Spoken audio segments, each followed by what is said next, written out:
লাআল্লাকুম তাত্তাকুন। আল্লাহ রাব্বুল আলামিন বলেন, হে ঈমানদারেরা, কুতিবা আলাইকুমুস সিয়াম, তোমাদের উপরে রোজা ফরজ করা হয়েছে যেমনি ভাবে অতীতের মানুষের উপরেও ফরজ করা হয়েছিল। এই মাস সিয়াম তথা রোজার মাস, সাথে সাথে কিয়ামের মাস, মানে এই মাসে আমরা তারাবির নামাজ আদায় করি। এই মাস কত গুরুত্বপূর্ণ মাস! এই মাস হলো কোরআন নাজিলের মাস। আল্লাহ তাআলা বলেন, শাহরু রমাদান আল্লাযী উনজিলা ফীহিল কুরআন হুদাল লিন-নাস ওয়া বাইয়িনাতিন মিনাল হুদা ওয়াল ফুরকান। এই রমাদান মাস হলো কোরআন নাজিলের মাস। আর সেই কোরআন কি? কোরআন হলো পার্থক্য, সত্য মিথ্যার মধ্যে পার্থক্য নির্ণয়কারী। কোরআন হলো ফুরকান। তাহলে এই মাস সিয়াম কিয়ামের মাস, এই মাস কোরআন নাজিলের মাস। শুধু তাই না, এই মাস কত বরকতময় মাস। এই মাসে আল্লাহর নবী বলেন, আসমানের দরজাগুলো খুলে দেওয়া হয়, রহমতের দরজাগুলো খুলে দেওয়া হয়, জান্নাতের দরজাগুলো খুলে দেওয়া হয়, জাহান্নামের দরজাগুলো বন্ধ করে দেওয়া হয়। এই মাসে শয়তানকে শিকলে আবদ্ধ করা হয়। শুধু তাই না, এই মাসে আল্লাহ তাআলা বান্দার গুনাহ মাফ করান সহজে। শুধু তাই না, এই মাসে আমল যদি ছোট করা হয় প্রতিদান বড় দেওয়া হয়। কত অফারের মাস! এই মাসে আমরা অনেক মানুষ ইবাদত করব, রোজা রাখবো না ইনশাআল্লাহ? আমরা রোজা রাখবো, কিন্তু সমস্যা হলো কোথায়? আল্লাহর রাসূল সাল্লাল্লাহু আলাইহি ওয়াসাল্লাম রোজার ব্যাপারে কত ফজিলত, রমজান মাসের ফজিলত, রোজার ফজিলত, কত ফজিলত রোজার। রাসূল আকরাম সাল্লাল্লাহু আলাইহি ওয়াসাল্লাম বলেন, আল্লাহ তাআলা বলেছেন, আস-সাওমু লি ওয়া আনা আজজি বি। নবীজি বলেন, আল্লাহ তাআলা বলেন, সওম হলো আমার জন্য, এর প্রতিদান আমি আল্লাহ নিজেই দিব। ওয়াযাক্কির ফাইন্নায যিকরা তানফাউল মুমিনিন। আল্লাহ রাব্বুল আলামিন বলেন, নবীকে আপনি নসিহত করেন, উপদেশ দেন।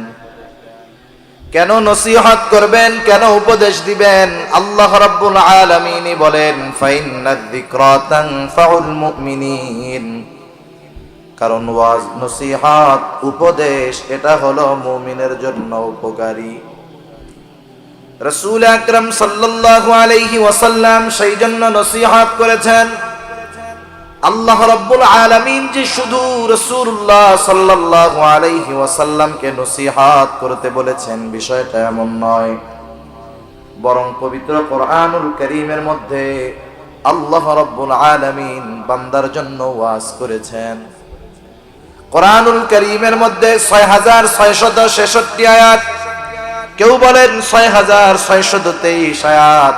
আয়াতের সংখ্যা যেটাই হোক না কেন, কোরআনুল কারীমের মধ্যে ৫০০ আয়াত হলো বিধানাবলী সংক্রান্ত, বাকি ৬১০০-র উপরে আয়াত এগুলা ওয়াজ, নসিহত, উপদেশ, বিভিন্ন রকমের ঘটনা, নবীদের ঘটনা, অতীতকালীন বিভিন্ন জাতির ঘটনা, যারা আল্লাহ তাআলার অবাধ্য হয়েছিল, এমন কিছু নাফরমান ফেরাউন, নমরুদ, হামান, কারুনের ঘটনা।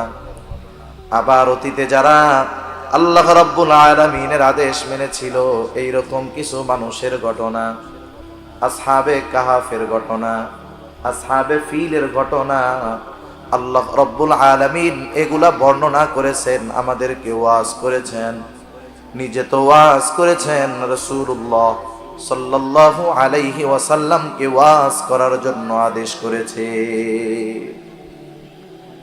কেন ওয়াজ করার জন্য আদেশ? কারণ আল্লাহ তাআলা বলেন, ফাইন্নায যিকরা তানফাউল মুমিনিন। কারণ ওয়াজ, নসিহত, উপদেশ এটা হলো মুমিনের জন্য উপকারী। নবীজির ওয়াজ নসিহত যারা শুনবে, আমল করবে, ওই মানুষগুলার জন্য সবচেয়ে বড় উপকার, তারা জাহান্নাম থেকে বেঁচে জান্নাতের বাসিন্দা হয়ে যাবে। আল্লাহ তাআলা ওয়াজ করেছেন, নবীকেও আল্লাহ তাআলা ওয়াজ করার আদেশ দিয়েছেন। সেজন্য ওয়াজ করা এটা গুরুত্বপূর্ণ একটা কাজ, নবীওয়ালা কাজ। আর যারা ওয়াজ শুনে, নবীজি ওয়াজ করেছেন সাহাবাদের সামনে। কাদের সামনে? সাহাবাদের সামনে। ওয়াজ শোনাও এটা সাহাবাওয়ালা কাজ। সেজন্য এই দামি কাজটা আমাদেরকে আল্লাহ তাআলা ইখলাসের সাথে আমলের নিয়তে করার তৌফিক দান করুক। আরো জোরে বলি আমিন। আমি আপনাদের খেদমতে নবীজির নসিহত মাখা একটা হাদিস পাঠ করেছি। এই হাদিসের মধ্যে একটা মানুষ, এখানে আমরা যারা আছি সবাই তো মুসলমান নাকি, ইমানদার, তাই না? অন্য ধর্মের যদি কেউ থাকে তাদের জন্য এখানে বসার সুযোগ আছে, তারাও বসতে পারবে, তারাও শুনতে পারবে। কারণ আল্লাহ তাআলা কোরআনের মধ্যে শুধু মুমিনদের জন্য পথ নির্দেশিকা রাখেন নাই। আল্লাহ তাআলা আরেক জায়গায় বলেছেন কোরআন হলো হুদাল লিন্নাস। সুবহানাল্লাহ। কারণ আমরা হুদাল লিন্নাস, সব মানুষের জন্য হেদায়েত।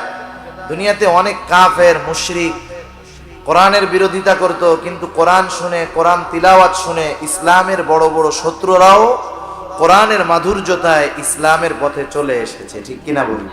এরকম অনেক মানুষ আছে যাদের হেদায়েত পাওয়ার অন্যতম কারণ হয়েছে কোরআনুল কারীম। সেজন্য সবাই শুনতে পারে, কোনো অসুবিধা নেই। রাসূলুল্লাহ সাল্লাল্লাহু আলাইহি ওয়াসাল্লাম যেই নসিহতগুলা করেছেন, এই নসিহতগুলা খুব গুরুত্বপূর্ণ নসিহত। যেই হাদিসটা আমি আপনাদের খেদমতে পাঠ করেছি, উক্ত হাদিসের মধ্যে আমরা যদি মানুষের মধ্যে সবচাইতে বড় আবেদ হতে চাই, আবেদ বুঝেন তো? আবেদ হলো সে যে বেশি বেশি ইবাদত করে। আমরা আবেদ কাকে বলি? নামাজ পড়ে, রোজা রাখে, যথাসময়ে সব হুকুম আহকাম মেনে চলে, অতিরিক্ত ইবাদত গুলা করে, নফল ইবাদত করে, নফল রোজা রাখে, তাসবিহ তাহলিল সব সময় পাঠ করে। আমরা লোকটাকে বলি লোকটা বড় ইবাদত গুজার, লোকটা বড় আবেদ। ঠিক কিনা বলেন? আমরা যারা মুমিন, আমরা সবাই মানুষের মধ্যে সবচাইতে বড় আবেদ হতে চাই কি চাই না? তাহলে সবচাইতে বড় আবেদ হতে হলে কি করণীয় নবীজি এখানে বলে দিয়েছেন। এরপরে রাসূলুল্লাহ সাল্লাল্লাহু আলাইহি ওয়াসাল্লাম বলেছেন সবাই ধনী হতে চায়, কেউ গরিব থাকতে চায় না। কেউ চায় না যে আমি গরিব থাকি, অন্যের মুখাপেক্ষী হই। কেউ কি চায়? আল্লাহ রাসূল জানায় দিয়েছেন কেমন করে একটা মানুষ মানুষের মধ্যে সবচাইতে বেশি ধনী হতে পারে। সুবহানাল্লাহ। বড় আবেদ হওয়ার পদ্ধতি নবী বলে দিয়েছেন, বড় ধনী হওয়ার পদ্ধতি নবী বলে দিয়েছেন, প্রকৃত মুসলমান কিভাবে হওয়া যাবে এটার পদ্ধতি নবী বলে দিয়েছেন। সাথে সাথে প্রকৃত মুমিন কিভাবে হওয়া যাবে রাসূলুল্লাহ সাল্লাল্লাহু আলাইহি ওয়াসাল্লাম এটাও বলে দিয়েছেন। এখন বলেন, আমরা বড় আবেদ হতে চাই, ধনী হতে চাই, প্রকৃত মুমিন এবং মুসলমান হতে চাই, কারা চাই? একটু হাত উঁচা করি তো। নারায়ে তাকবীর। আরে আওয়াজ হইল না। নারায়ে তাকবীর। আরো জোরে নারায়ে তাকবীর। মাশাআল্লাহ, হাত নামা। আমরা তাহলে একটু আমলের নিয়তে শুনবো ইনশাআল্লাহ। আজকে রাতটাও খুব দামি রাত, আজকে জুমার রাত, খুব গুরুত্বপূর্ণ একটি রাত। আমি বেশি সময় আপনাদের কষ্ট দিব না, অল্প সময়ে আল্লাহ তাআলার কাছে তৌফিক চাই। আল্লাহ তাআলা জানি আমাকে বলবার, আপনাদেরকেও শ্রবণ করবার তৌফিক দান করুক। সকলে বলি আমিন। যে নসিহত মাখা হাদিসটা আপনাদের খেদমতে পাঠ করেছি, রাসূল আকরাম সাল্লাল্লাহু আলাইহি ওয়াসাল্লাম একদিন সাহাবাদেরকে নিয়ে মজলিসের মধ্যে বসে আছেন। রাসূলুল্লাহ সাল্লাল্লাহু আলাইহি ওয়াসাল্লাম সাহাবাদের মজলিসের মধ্যে বসা। একটা সময় রাসূলুল্লাহ সাল্লাল্লাহু আলাইহি ওয়াসাল্লাম উপস্থিত সাহাবাদেরকে উদ্দেশ্য করে বলতেছেন, মান ইয়াখুযু আন্নী হাউলাইল কালিমাত। রাসূলুল্লাহ সাল্লাল্লাহু আলাইহি ওয়াসাল্লাম বললেন, তোমাদের মধ্যে কে আছো আমার থেকে এই কথাগুলাকে গ্রহণ করবা, কথাগুলো নিবা, কথাগুলা শুনবা। শর্ত হলো মান ইয়ামালু বিহিন্না আও ইউআল্লিমু মান ইয়ামালু বিহিন্না। শর্ত হলো এই কথাগুলা শুনে নিজে আমল করবে এবং যারা আমল করতে চায় তাদেরকেও শিখায়া দিবে। রাসূল সাল্লাল্লাহু আলাইহি ওয়াসাল্লাম এই কথা বললেন, তোমাদের মধ্যে কে আছো আমার থেকে কিছু কথা শুনবে, শোনার পর নিজে আমল করবে, আবার যারা আমল করতে চায় তাদেরকেও শিখায়া দিবে। ওই মজলিসের মধ্যে উপস্থিত ছিলেন হযরত আবু হুরায়রা রাদিয়াল্লাহু তাআলা আন। রাসূলুল্লাহ সাল্লাল্লাহু আলাইহি ওয়াসাল্লামের থেকে সবচাইতে বেশি হাদিস যিনি বর্ণনা করেছেন তার নাম হলো হযরত আবু হুরায়রা রাদিয়াল্লাহু তাআলা আন। আল্লাহর নবীর সংস্পর্শে আল্লাহর নবীর কাছে সে অবস্থান করেছে মাত্র 3 বছর। এই 3 বছর নবীজির সাহচর্যে থেকে, নবীজির কাছে থেকে হাদিস বর্ণনাকারী সাহাবীদের মধ্যে 1 নম্বরে সবচাইতে বেশি হাদিস বর্ণনাকারী হয়ে গেছে আবু হুরায়রা। সে সব সময় রাসূল সাল্লাল্লাহু আলাইহি ওয়াসাল্লামের কাছে থাকতো। কত কষ্ট, খাবারের কষ্ট, ঘুমের কষ্ট, এরপরেও সব সময় নবীজির কাছে কাছে উনি থাকতেন। আল্লাহর রাসূল এই কথাগুলা বলার সাথে সাথে হযরত আবু হুরায়রা রাদিয়াল্লাহু তাআলা আনহু বললেন, আমি বললাম, ইয়া রাসূলুল্লাহ, আমি আছি। কুলতু আনা ইয়া রাসূলুল্লাহ, হে আল্লাহর রাসূল, আমি আবু হুরায়রা কথাগুলা শুনবো, শুধু শুনবো তাই নয়, নিজে আমল করব, আবার যারা আমল করতে চায় তাদেরকেও শিখায়া দিব। হযরত আবু হুরায়রা রাদিয়াল্লাহু তাআলা আনহু আল্লাহর রাসূলের কাছে আসলেন। তিনি বলেন, ফাখাযা বিয়াদি ফাআদ্দা খামসা। রাসূল সাল্লাল্লাহু আলাইহি ওয়াসাল্লাম আমার হাতটাকে শক্ত করে ধরলেন। একটা মানুষ কখন আরেকজনের হাত ধরবে? যখন তার সাথে সম্পর্ক ভালো, অথবা অনেক সময় দেখবেন গুরুত্বপূর্ণ কথা বলার সময়, বন্ধু হোক, ভাই হোক, বাবা হোক, অনেক মানুষ আছে সাথে গুরুত্বপূর্ণ কথা বলার সময় হাতটা শক্ত করে ধরে মনোযোগটা তার দিকে নেয়। রাসূলুল্লাহ সাল্লাল্লাহু আলাইহি ওয়াসাল্লাম আবু হুরায়রা রাদিয়াল্লাহু তাআলা আনহুর হাত ধরলেন। আবু হুরায়রা বলেন, ফাআদ্দা খামসান, গুনে গুনে নবীজি আমাকে 5টা উপদেশ দিলেন। কয়টা উপদেশ? আরো জোরে বলেন, কয়টা? 5টা উপদেশ দিলেন। 1 নম্বরে নবীজি বললেন, ও আবু হুরায়রা, ইত্তাকিল মাহারিমা তাকুন আবাদান নাস। রাসূলুল্লাহ সাল্লাল্লাহু আলাইহি ওয়াসাল্লাম 1 নম্বরে বললেন, ও আবু হুরায়রা, তুমি সকল প্রকার নিষিদ্ধ বিষয় থেকে বেঁচে থাকো, হারাম থেকে বেঁচে থাকো, পাপ থেকে বাঁচো, গুনার থেকে বাঁচো। ইত্তাকিল মাহারিম, সকল হারাম থেকে বেঁচে থাকো। তাহলে লাভটা কি হবে আবু হুরায়রা? যদি তুমি সব হারাম থেকে, নিষিদ্ধ বিষয় থেকে বাঁচতে পারো, তাকুন আবাদান নাস, তুমি নিষিদ্ধ বিষয়, হারাম জিনিস থেকে বাঁচো, তাহলে তুমি মানুষের মধ্যে সবচাইতে বড় আবেদ হয়ে যাবা। আর আমরা আবেদ কাকে বলি? যে নামাজ পড়ে, রোজা রাখে, তাহাজ্জুদ পড়ে, আওয়াবিন পড়ে, ইশরাক পড়ে, তাসবিহ তাহলিল পড়ে, সব নফল ইবাদত করে। আমরা মনে করি তারা আবেদ। এগুলা করার জন্য যে অনুৎসাহিত করা হচ্ছে তা না। সমস্যাটা কোথায় একটু বুঝেন। এগুলাও করে, আবার গুনাহও করে। লোক আছে না নাই? মনে করেন এমন মানুষ হয়তো আপনাদের এলাকায়ও থাকতে পারে, আমাদের এলাকায়ও আছে, নিজে 5 ওয়াক্ত নামাজ যথা সময়ে পড়ে, কোনো নফল নামাজ বাদ যায় না, নফল রোজাগুলা বাদ যায় না, প্রতি সোম বৃহস্পতিবার রোজা রাখে, আইয়াম বিদের নফল রোজাগুলা রাখে, আবার হজও করেছে, তাসবিহ তাহলিল সব সময় পাঠ করে, সে পরিপূর্ণ ইবাদতের মধ্যে থাকে, কিন্তু তার স্ত্রী, তার কন্যা পর্দা করে না। এমন ইবাদতওয়ালা লোক আছে না নাই? মনে রাখতে হবে, এই লোকটা যদিও ইবাদত করতেছে, কিন্তু গুনাহ ছাড়তে পারে নাই, পরিবারকে গুনাহ থেকে বিরত রাখতে পারে নাই, প্রকৃত পক্ষে লোকটা আবেদ হতে পারে না। সেজন্য নিষিদ্ধ বিষয় থেকে বাঁচলে আবেদ হওয়া যায়। রাসূলুল্লাহ সাল্লাল্লাহু আলাইহি ওয়াসাল্লাম সেই জন্য বলেন, ইত্তাকিল মাহারিমা তাকুন আবাদান নাস। এই যে রমাদান মাস আসতেছে, কত গুরুত্বপূর্ণ একটি মাস, কত ফজিলতময় একটা মাস। এই মাস ফজিলতে ভরপুর, কতগুলা ফজিলত, আলাদা একটা বয়ান করা যাবে শুধু এই মাসের ফজিলত নিয়ে। এই মাসটা হলো সিয়াম কিয়ামের মাস। এই মাসে আল্লাহ রোজা ফরজ করেছেন। আল্লাহ তাআলা বলেন, ইয়া আইয়ুহাল্লাযীনা আমানু কুতিবা আলাইকুমুস সিয়াম কামা কুতিবা আলাল্লাযীনা মিন ক্বাবলিকুম লাআল্লাকুম তাত্তাকুন। আল্লাহ রাব্বুল আলামিন বলেন, হে ঈমানদারেরা, কুতিবা আলাইকুমুস সিয়াম, তোমাদের উপরে রোজা ফরজ করা হয়েছে, যেমনি ভাবে অতীতের মানুষের উপরেও ফরজ করা হয়েছিল। এই মাস সিয়াম তথা রোজার মাস। সাথে সাথে কিয়ামের মাস, মানে এই মাসে আমরা তারাবির নামাজ আদায় করি। এই মাস কত গুরুত্বপূর্ণ মাস! এই মাস হলো কোরআন নাজিলের মাস। আল্লাহ তাআলা বলেন, শাহরু রমাদান আল্লাযী উনজিলা ফীহিল কুরআন হুদাল লিন-নাস ওয়া বাইয়িনাতিন মিনাল হুদা ওয়াল ফুরকান। এই রমাদান মাস হলো কোরআন নাজিলের মাস। আর সেই কোরআন কি? কোরআন হলো পার্থক্য, সত্য মিথ্যার মধ্যে পার্থক্য নির্ণয়কারী। কোরআন হলো ফুরকান।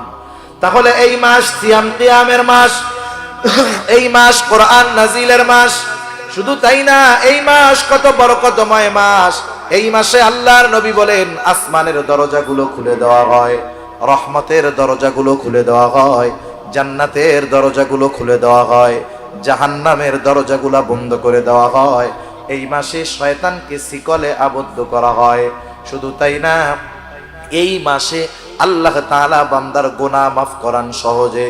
শুধু তাই না, এই মাসে আমল যদি ছোট করা হয়, প্রতিদান বড় দেওয়া হয়। কত অফারের মাস! এই মাসে আমরা অনেক মানুষ ইবাদত করব, রোজা রাখবো না ইনশাআল্লাহ? আমরা রোজা রাখবো, কিন্তু সমস্যা হলো কোথায়? আল্লাহর রাসূল সাল্লাল্লাহু আলাইহি ওয়াসাল্লাম রোজার ব্যাপারে কত ফজিলত, রমজান মাসের ফজিলত, রোজার ফজিলত, কত ফজিলত রোজার।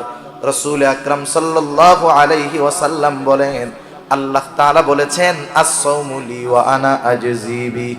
নবীজি বলেন, আল্লাহ তাআলা বলেন, সওম হলো আমার জন্য, এর প্রতিদান আমি আল্লাহ নিজেই দিব। শুধু তাই না, রাসূলুল্লাহ সাল্লাল্লাহু আলাইহি ওয়াসাল্লাম আরো কত ফজিলতের কথা জানান। আল্লাহর নবী বলেন, ইন্না ফিল জান্নাতি বাবান ইউকালু লাহুর রায়্যান। নবীজি বলেন, জান্নাতের মধ্যে স্পেশাল একটা দরজা আছে, সেই দরজার নাম হলো রায়্যান। এই দরজা দিয়ে অন্য কেউ ঢুকতে পারবে না।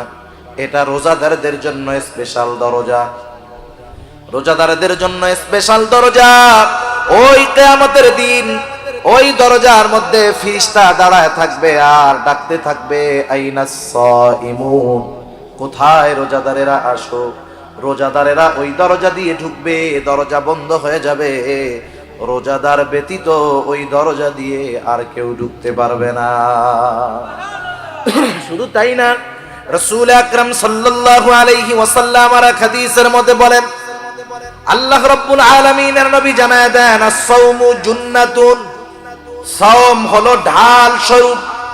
মানুষ যেমন নিজেকে শত্রুর অস্ত্রের থেকে ঢালের দ্বারা নিজেকে যেমন হেফাজত করে, রোজাদার কিয়ামতের দিন তার রোজার দ্বারা নিজেকে জাহান্নামের আগুন থেকে হেফাজত করবে। কত ফজিলত! রোজাদার না খায়া থাকলে একটা গন্ধ হয় গালে। অনেকে বুঝে না, অনেকে মনে করে রোজার দিন তো মুখে গন্ধ হইলে আল্লাহর কাছে খুব ভালো লাগে, এই চিন্তা কইরা মেসওয়াকও বাদ, বেরাসও বাদ, কিছুই করে না। আছে না এরকম? খবরদার, এই চিন্তা করা যাবে না যে মুখের গন্ধ, না না। সারাদিন না খাইলে পাকস্থলী যখন শুকনা থাকে, খালি হয়ে যায়, একটা গন্ধ সৃষ্টি হয়। দাঁত না মাজার কারণে ওই গন্ধটা না, সেজন্য মেসওয়াক করতে হবে রোজার দিনে, কোনো সমস্যা নেই। ওই পাকস্থলী খালি থাকার কারণে একটা গন্ধ হয়। যেমন আপনি যখন বাড়িতে যান বা গ্রামের বাড়িতে যান বা বাসা থেকে অনেক দিনের জন্য বের হন, বাসা ধুয়ে মুছে পরিষ্কার করে রেখে যাওয়ার পরেও 2-3 সপ্তাহ পরে যখন বাসায় আসেন, একটা গন্ধ সৃষ্টি হয়, নাকে পাওয়া যায়, ঠিক কিনা বলেন? ওই রকম পাকস্থলীতে যখন খাবার যায় না, শুকনা থাকে, একটা গন্ধ বের হয়। রাসূলুল্লাহ সাল্লাল্লাহু আলাইহি ওয়াসাল্লাম বলেন, লা খুলুফু ফামিস সাইমি আতয়াবু ইনদাল্লাহি মির রিহিল মিস্ক।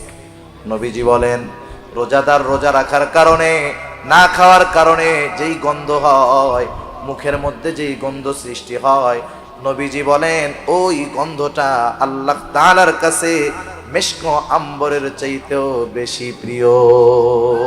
লা খুলুফু ফামিস সাইমি আতয়াবু ইনদাল্লাহি মির রিহিল মিস্ক। রোজার আরো ফজিলত আছে, অভাব নাই ফজিলতের। এই যে রোজাটা যে আমরা রাখবো, সমস্যা হলো কি জানেন? আমরা রোজাটাকে মনে করি যে রোজা না খায়া থাকার নাম। সেহরি খাইলাম, সারাদিন যা খুশি করলাম, খালি খাইলে আর পান না করলে হলো। আর ইফতারির সময় ইফতার করলাম, আমি রোজাদার না।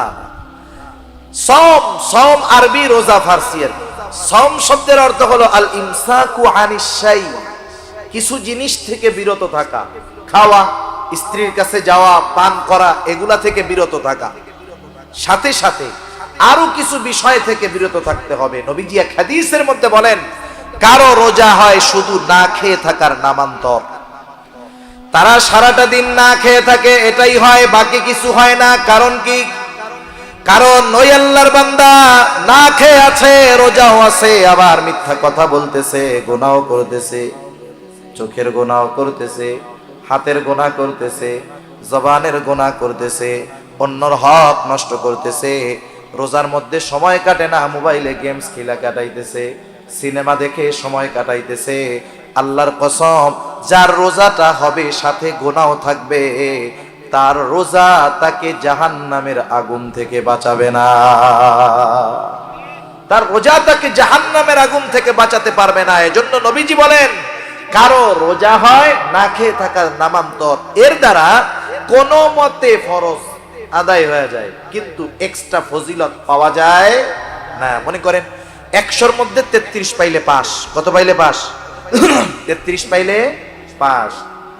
একজন 100-তে পাইছে 33, আর একজন পাইছে 100-তে 90। দুইজনেরই প্রাথমিক ফলাফল পাস, দুজনেরটাই কি পাস। একজন কোনো মতে পাস, আর একজন ভালো মতো পাস।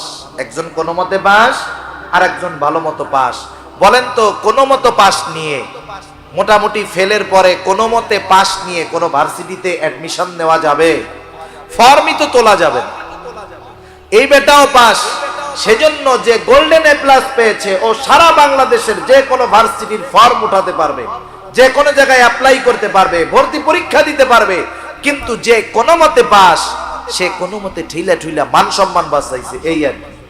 এই পাশের দ্বারা চাকরি, ভালো জায়গায় ভর্তি, এটা অসম্ভব। ঠিক কিনা বলুন? ওই রকম ভাবে যে না খায়া থাকে, তারটা কোনো মতে রোজা হয়, কিন্তু ওই রোজার দ্বারা আল্লাহর থেকে প্রতিদান পাওয়া যায় না, জাহান্নামের আগুন থেকে ওই রোজা তাকে রক্ষা করতে পারে না। এজন্য যেহেতু আমরা কষ্ট করে রোজা রাখবো, রাতের বেলা তারাবি আদায় করব, আমরা প্রত্যেকেই সচেষ্ট থাকব। আমার না খেয়ে থাকা হবে একটা রোজা, আর সারাদিন গুনাহ, অপরাধ, অন্যায় থেকে বাঁচার মাধ্যমে হবে আর একটা রোজা। সেজন্য আমরা বিরত রাখবো নিজেদের জবান, চোখ, সকল প্রকার গান, বাদ্য, গুনাহ থেকে। ওই সময় তো করবোই, সব সময়ের জন্য সবগুলা ছাড়বো, কিন্তু ওই সময়ের জন্য স্পেশাল ভাবে ত্যাগ করার অভ্যাস করব। কারণ কি? কারণ রোজা আমাদেরকে আত্মসংযমের শিক্ষা দিবে, রোজা আমাদেরকে গুনাহমুক্ত জিন্দেগি গঠনের শিক্ষা দিবে। ওই কথাই নবীজি বলতেছেন, ও আবু হুরায়রা, ইবাদত করে কেউ আবেদ হতে পারে না যদি সাথে সে গুনাহ করে। তুমি ইবাদত করবা, গুনাহগুলো আগে ছাড়ো। তুমি গুনাহ ছাড়ো, অল্প ইবাদত করলেও, দুনিয়ার মানুষ আবেদ না বললেও, আল্লাহর দরবারে তুমি আবেদ বলে গৃহীত হয়ে যাবা। সুবহান। সেজন্য নবীও বলেন, আল্লাহ তাআলা বেশি ইবাদত চায় না। রাসূল আকরাম সাল্লাল্লাহু আলাইহি ওয়াসাল্লাম বলেন, আখলিস দীনাকা ইয়াকফিকাল আমালুল কলিল। তোমার ঈমান খাঁটি করো, অল্প আমল নাজাতের জন্য যথেষ্ট হয়ে যাবে। সেজন্য গুনাহমুক্ত আমল যদি হয়, গুনাহমুক্ত জিন্দেগি যদি হয়, গুনাহমুক্ত জিন্দেগি গঠনের অভ্যাস যদি হয়ে যায়, পাপ মুক্ত জিন্দেগি যদি আমরা গঠন করতে পারি, আমরা আমল অল্প করলেও আল্লাহর দরবারে আবেদ বলে স্বীকৃতি হয়ে যায়। সেজন্য গুনাহমুক্ত ইবাদত হবে, গুনাহ ছাড়তে হবে, অপরাধ ছাড়তে হবে, হারাম থেকে বেঁচে থাকতে হবে, গুনাহ ছাড়ার প্রতিজ্ঞা করতে হবে। কারণ অনেক মানুষ আছে, একটা গুনাহ ছেড়ে তাওবা নসিব হয়েছে, আল্লাহর জান্নাতের বাসিন্দা হয়ে গেছে, আছে না নাই? সেজন্য আমরা জীবনের প্রত্যেকটা কাজ যদি শেষ কাজ মনে করে করি, তাহলে গুনাহমুক্ত জিন্দেগি গঠন করা সহজ। আরে গুনাহ ছেড়ে নেকের কাজ করে নাই, গুনাহ ছাড়ছে, তাওবা করছে, ও আল্লাহর দরবারে প্রিয় বান্দা হয়ে আল্লাহর দরবারে হাজির হয়েছে। সুবহানাল্লাহ। সেজন্য গুনাহ ছাড়ার দরকার, পাপ মুক্ত জিন্দেগি দরকার। রাসূলুল্লাহ সাল্লাল্লাহু আলাইহি ওয়াসাল্লাম সাহাবাদের সামনে বনি ইসরাইলের এক জালেমের ঘটনা বারবার বর্ণনা করে শুনাইছেন। রাসূলুল্লাহ সাল্লাল্লাহু আলাইহি ওয়াসাল্লাম বলেন, অতীতকালে বনি ইসরাইলের মধ্যে একজন জালেম ছিল, জালেম, সেই জালেমের নাম হলো কিফিল। হাদিসের মধ্যে আসছে কাফালাম, কিফিল হলো তার নাম। এই লোকটার ব্যাপারে নবীজি বলেন এমন কোন গুনাহ নাই যেটা কিফিল করে নাই, এমন কোন গুনাহ নাই যেটা কিফিল করে নাই। রাসূল আকরাম সাল্লাল্লাহু আলাইহি ওয়াসাল্লাম বলেন একদিন ওই জালেম কিফিলের কাছে একটা লোক আসছে, একটা মহিলা আসছে কিছু টাকা নেওয়ার জন্য। মহিলা জালেম কিফিলের কাছে এসে বলে, ও কিফিল, আমি অভাবে পড়েছি, কষ্টে আছি কিফিল, আমাকে কিছু সহযোগিতা করো, আমাকে কিছু টাকা ধার দাও।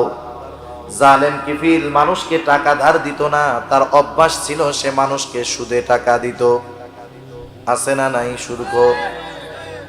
কতজন রোজার মাসে সেহরি ইফতারি ঘাপায়া খাবে কিন্তু টাকা ঘুষের সুদের, আছে না? একবারে সামনে ডালি ভরা ইফতারি, সেহরির অভাব নাই কিন্তু টাকা হারাম। হায় হায়, এই হারাম খাইয়া হারাম কইরা ইবাদতই তো কবুল হবে না, ঠিক না? জালেম কিফিল বলে আমি কাউকে টাকা ধার দেই না, আমার থেকে টাকা নাও, সুদে নিতে হবে। মহিলা অভাবে পড়ে গেছে, তো হওয়ার ওয়াদা দাও। হাদিসের মধ্যে আসছে কাদাল ফাকিরু আইয়াকুনা কুফরা, দারিদ্রতা মানুষকে কুফরি পর্যন্ত পৌঁছায়া দেয়। আপনার আমার আশেপাশে অনেক মানুষ আছে অপরাধের সাথে সম্পৃক্ত, নারী হোক পুরুষ হোক। কেউ চুরি করে, কেউ অন্যান্য অনেক অপরাধের পথে আছে, অর্থ উপার্জনের জন্য ওই অবৈধ পন্থা অবলম্বন করে। আপনি একটু নিরিবিলি তাকে ডাক দিয়ে জিজ্ঞাসা করবেন যে তুমি যে চুরি করতেছো, এই লাইনে আসছো, এটা কি ভালো কাজ, কেন আসছো? অধিকাংশ মানুষের উত্তর একটাই হবে আমার মনে হয়, যে এই পথে আমার আসার কারণ হলো আমার অভাব। আমি অভাবের কারণে চুরি করি, অভাবের কারণে ছিনতাই করি। একটা সময় আস্তে আস্তে সে কি হবে? চোর থেকে ডাকাত হবে, খুনি হবে, সন্ত্রাসী হবে, ঠিক কিনা বলেন? এখন এখানে আমাদের কিছু সামাজিক দায়বদ্ধতা আছে, শহরে হোক গ্রামে হোক। আমি যখন দেখবো আমার কোনো প্রতিবেশী অভাবের কারণে তার স্বভাব নষ্ট হচ্ছে, গোনার পথে যাচ্ছে, ছেলে হোক মেয়ে হোক পুরুষ হোক নারী হোক, তখন তার প্রতিবেশী হিসাবে আমার দায়িত্ব হলো, আমি যদি সামর্থ্যবান হই, আমার আশেপাশে বন্ধু বান্ধব যদি সামর্থ্যবান থাকে, আমাদের উচিত হবে তাকে সহযোগিতা করা, গোনার থেকে ফেরানো। কারণ ওই ছেলেটা চুরি করেছে, আপনি যদি তাকে মামলা দিয়ে জেলে দেন, ও জেলের মধ্যে গিয়ে তো আর আল্লাহর ওলিদের সাথে থাকবে না। ও চুরি ডাকাতি করছে, ওদেরকে চোর ডাকাতদের সাথেই রাখবে। ওইখানে গিয়ে চুরির দায়ে জেলে গিয়ে ডাকাতি শিখে আসবে, এরপরে আইসা ডাকাতি করবে। যারা ওকে জেলে দিয়েছে তাদের বাড়িতে ডাকাতি করবে, খুনিদের সাথে থেকে খুন কিভাবে করতে হয় শিখে আসবে। ওই পরিস্থিতি হওয়ার আগে আপনারা 10 জন 20 জন 30 জন 40 জন মিলে আপনারা কিছু টাকা দিয়ে 200 500 100 টাকা দিয়ে একটা রিক্সা কিনে দেন না। এরপরে ওরে বলেন যে এই যে 10,000 20,000 টাকা দিয়ে তোর একটা রিক্সা কিনে দিলাম, তুই রিক্সা চালায় খা, তবু গোনার পথে যাস না। একটু আবেগ নিয়ে বলেন, দরদ নিয়ে বলেন। এই ছোট একটু সামাজিক কাজ, সমাজের কর্ম, 10 জনে মিলে একটু সহযোগিতা একটা মানুষকে পাপের থেকে ফেরাতে পারে, ঠিক কিনা বলেন? একটা পরিবারের খাবারের ব্যবস্থা করতে পারে। সেজন্য এই বিষয়গুলো আমাদের খেয়াল রাখার দরকার। কারণ কি জানেন? কারণ আমি সামর্থ্যবান মানুষ, আমাকে আল্লাহ তাআলা ক্ষমতা দিয়েছে, আমি খেতে পারি আর একজনকে খাওয়াতে পারি। আমার কোনো প্রতিবেশী যদি অপরাধ করে, গুনাহ করে, কিয়ামতের দিন যদি আল্লাহর দরবারে সে আসামির কাঠগড়ায় যায়, সে একা ওই কাঠগড়ায় দাঁড়াবে না। আমি সামর্থ্য থাকার পরেও তাকে সহযোগিতা না করার কারণে ওই অপরাধীর সাথে আমাকেও আল্লাহর আদালতে অপরাধীর সাথে দাঁড়াতে হবে, ঠিক কিনা বলে? সেজন্য হাদিসের মধ্যে আসছে কিয়ামতের দিন আল্লাহ রাব্বুল আলামিন একদল মানুষকে বলবে, শোনো, আমি অভুক্ত ছিলাম, দুনিয়াতে তোমরা আমাকে খানা দাও নাই। আমি পিপাসিত ছিলাম, আমাকে তোমরা পানি দাও নাই। আমি বস্ত্রহীন ছিলাম, বস্ত্র দাও নাই। মানুষরা বলবে, আল্লাহ, আপনার তো এগুলার কোনো কিছুর প্রয়োজন নাই, আপনি কারো মুখাপেক্ষী নয়, এগুলার মুখাপেক্ষী নয়। আপনাকে যদি পাইতাম অবশ্যই দিতাম। তখন আল্লাহ তাআলা বলবে, ও আমার গোলাম, তোমার প্রতিবেশী অভুক্ত ছিল, তাকে তুমি খানা দাও নাই, বস্ত্রহীন ছিল, বস্ত্র দাও নাই, পিপাসিত ছিল, পানি দাও নাই। চিকিৎসার দরকার ছিল, তুমি চিকিৎসা করাও নাই, অথচ তুমি সামর্থ্যবান ছিলা। তুমি যদি তোমার প্রতিবেশীকে সাহায্য সহযোগিতা করতা, ওইটা আমি আল্লাহ পেয়ে যাইতাম। সেজন্য কোন প্রতিবেশী যদি অভাবগ্রস্ত থাকে সেটা খেয়াল রাখার দায়িত্ব আমাদের। যাই হোক, এইবার জালেম কিফিলের শর্ত মহিলা মেনে নিল। অভাবের কারণে, প্রয়োজনের কাছে হেরে গেল মহিলা। জালেম কিফিলের শর্ত মেনে নিল। নির্ধারিত দিনে জালেম কিফিল মহিলার কাছে হাজির। একেবারে দরজা জানালা আটকানো, কেউ বাধা দেওয়ার নাই। জালেম কিফিল সে তার কর্ম করার জন্য প্রস্তুতি নিচ্ছে, আর মহিলা থরথর করে কাঁপতেছে। মহিলার দেহটা থরথর করে কাঁপতেছে। কিফিল মহিলার অবস্থা দেখে বলে, ও মহিলা, তুমি কাঁপো কেন? আমি তো তোমাকে জোর করি নাই, তুমি নিজে আমার শর্ত মেনে নিয়ে টাকা নিয়েছো, আমি তোমার উপরে কোনো প্রেসার ক্রিয়েট করি নাই। এইবার মহিলা বলতেছে, ও কিফিল, আমি তো কোনোদিন এই গুনাহ করি নাই, পাপের সাথে জড়াই নাই। ও কিফিল, আমার তো বড় ভয় হয়। ও কিফিল, তোমার সাথে জিনা করার পর আমি না জানি যদি মারা যাই, তাহলে কিয়ামতের দিন আল্লাহ রাব্বুল আলামিনের দরবারে আমি জিনাকারদের কাতারে আমাকে দাঁড়াতে হবে।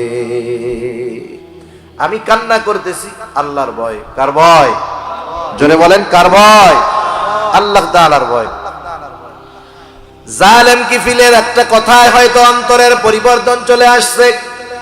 সে হয়তো চিন্তা করছে, দেখো আমি জীবনে কোন গুনাহ নাই করলাম না, অথচ মহিলা একটা গুনাহ করবে, তাও ইচ্ছা করে নয়, বাধ্য হইতেছে করতে, তাই তার এত ভয়। আর আমার জিন্দেগি তো গুনাহ ছাড়া কিছু নাই। তার মধ্যে তাওবার অনুভূতি, তাওবার অনুশোচনা জাগ্রত হলো। গুনার থেকে ফিরলো, তাওবা করলো।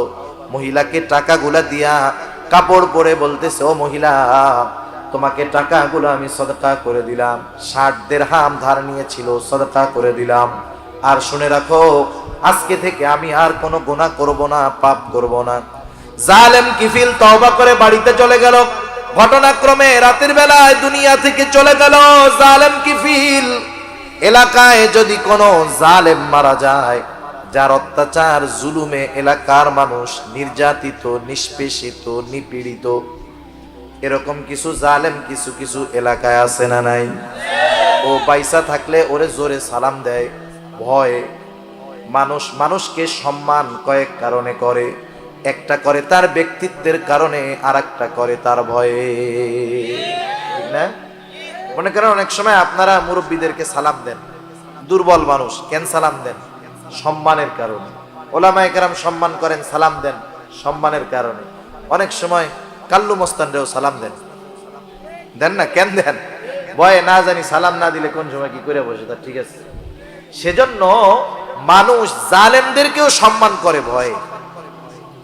ওই ধরনের কোন জালেম যদি মারা যায়, অনেক মানুষ মারা গেলে দোয়া পড়ে ইন্না লিল্লাহ, কিন্তু ওই ধরনের কোন জালেম মারা গেলে মুখে ইন্না লিল্লাহ, অন্তরে বলে আলহামদুলিল্লাহ। ঠিক কিনা বলে?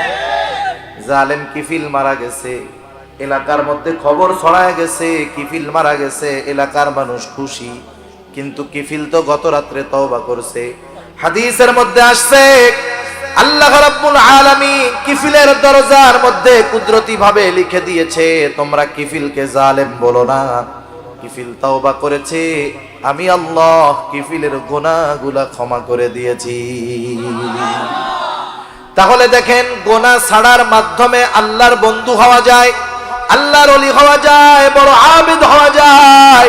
আমি ইবাদত করলাম, নামাজ পড়লাম, রোজা রাখলাম, তাহাজ্জুদ পড়লাম, মানুষের হক নষ্ট করলাম, নিজে গুনাহ করলাম, চোখের গুনাহ করলাম, হাতের গুনাহ করলাম, পায়ের গুনাহ করলাম, রোজা রাখলাম, জবান দিয়ে গীবত করলাম, পরনিন্দা করলাম, আমি অন্যের হিংসা বিদ্বেষ অন্তরের মধ্যে লালন করলাম। এই যে ইবাদত করলাম, এই ইবাদতগুলা আমাকে আবেদ বানাতে পারবে না যতক্ষণ না আমি গুনাহ ছাড়বো। সেজন্য গুনাহমুক্ত জিন্দেগি গঠন করতে হবে। যে কোনো পাপ করার আগে চিন্তা করতে হবে যে এই পাপটা করতে করতে আমি যদি মারা যাই।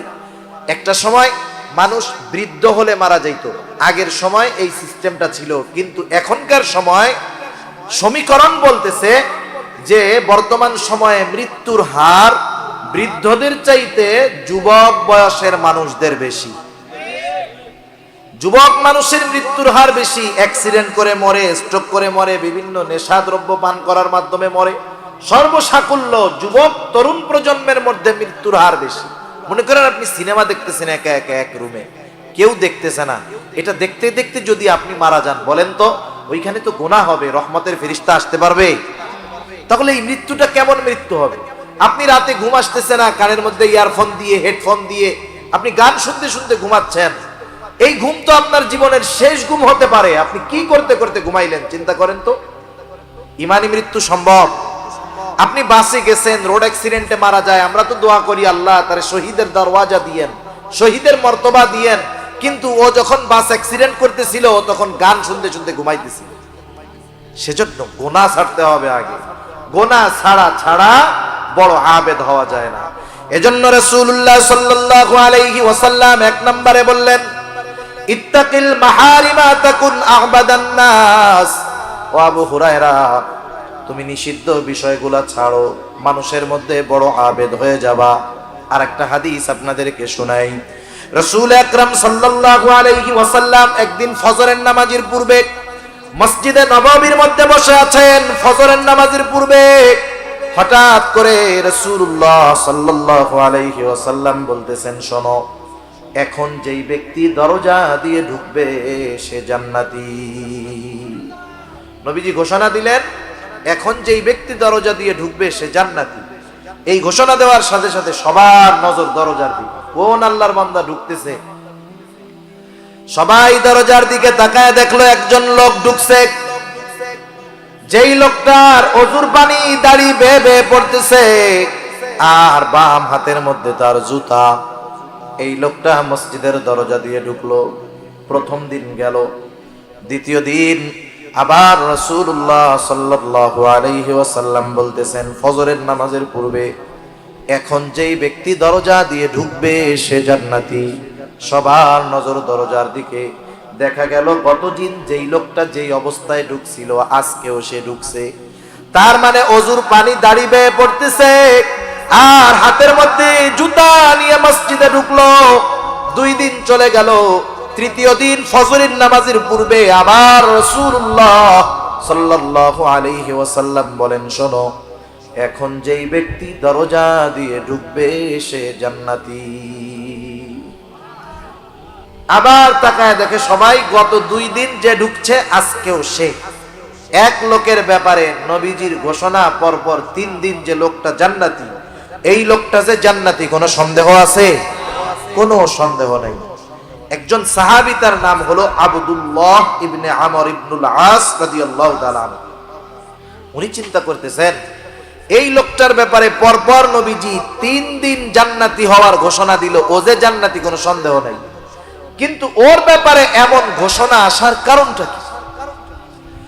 আব্দুল্লাহ ইবনে আমর ইবনুল আস চিন্তা করলেন ওর বাড়িতে যাইতে হবে, থাকতে হবে, দেখতে হবে। আব্দুল্লাহ ইবনে আমর ইবনুল আস ওই লোকটার কাছে গিয়ে বলে, ও ভাই, আমি 3টা দিন তোমার বাড়িতে মেহমান হতে চাই, 3টা রাত তোমার বাড়িতে থাকবো। আমার খাবার টাবার কোনো কিছুর দরকার নাই, শুধু আমি 3টা রাত এশা থেকে ফজর তোমার বাড়িতে অবস্থান করব। লোকটা বলে ঠিক আছে, কোনো অসুবিধা নাই। এইবার এশার নামাজ পড়ে 2 জন একসাথে বাড়িতে চলে গেল। স্বাভাবিক আল্লাহওয়ালা বুজুর্গ যারা, বড় আবেদ যারা, তারা রাতের নিরিবিলি সময়টাকে আল্লাহ তাআলাকে বেশি ডাকে, ঠিক কিনা বলেন? এইবার ওই লোকটা অপেক্ষা করতেছে, আব্দুল্লাহ ইবনে আমর ইবনুল আস অপেক্ষা করতেছে যে লোকটা কখন ঘুম থেকে উঠবে আর তার স্পেশাল আমলগুলা শুরু করে দিবে। অপেক্ষায় আছে। সারা রাত জেগে থাকলো আব্দুল্লাহ ইবনে আমর ইবনুল আস, কিন্তু লোকটার ঘুম থেকে উঠার নামে কোনো খবর নাই। ফজরের আজান দিল আর ঘুম থেকে উঠলো। প্রথম দিন সারা রাত জেগে থাকলো কিন্তু কোনো আমল দেখলো না। দ্বিতীয় দিন রাত আবার চিন্তা করতেছে আজকে বুঝি কিছু আমল করতে পারে, হয়তো গতকাল কোনো কারণে ঘুম থেকে উঠতে পারে নাই। আবার সারা রাত সজাগ। এশার নামাজ পড়ে ঘুমায়, ফজরের নামাজে উঠে চিন্তা করলো 2টা দিন চলে গেল, রাতে তো ঘুম থেকেই উঠলো না। এইবার 3য় দিন অপেক্ষমান, সারা রাত সজাগ। আল্লাহর বান্দা আজকেও এশার নামাজ পড়ে ঘুমায়। এশার আজান না ফজরের আজান দিল আর ঘুম থেকে উঠলো। 3 দিন সারা রাত জায়গা থেকে দেখলো কোনো আমল নাই। কি করলো সারা রাত? কিছুই না, খালি ঘুমাইছে। আব্দুল্লাহ ইবনে আমর ইবনুল আস রাদিয়াল্লাহু তাআলা আনহু উনার কৌতূহল আর দমন করে রাখতে পারেন নাই। এইবার লোকটাকে জিজ্ঞাসা করতেছে, ও ভাই, আমি পরপর 3টা রাত তোমার বাড়িতে অবস্থান করার কারণ হলো, আল্লাহর নবী, আমি তোমার বাড়িতে যেই 3 দিন অবস্থান করলাম তার আগের 3টা দিন ফজরের নামাজের পূর্বে তোমার ব্যাপারে জান্নাতি হওয়ার ঘোষণা দিয়েছেন। আমি একটু দেখতে চেয়েছিলাম তুমি কোন স্পেশাল আমল করো যার কারণে আল্লাহর নবী তোমার ব্যাপারে জান্নাতের সুসংবাদ দিয়ে দিলেন। এই স্পেশাল আমলটা দেখার জন্য আসলাম, কিন্তু তুমি তো এশার নামাজ পড়ে ঘুমাও আর ফজরের আজান দিলে উঠো, কারণটা কি? এইবার লোকটা বলে, শোনো ভাই, রাসূলুল্লাহ সাল্লাল্লাহু আলাইহি ওয়াসাল্লাম যদি আমার ব্যাপারে এমনটা বলে থাকেন তো আলহামদুলিল্লাহ।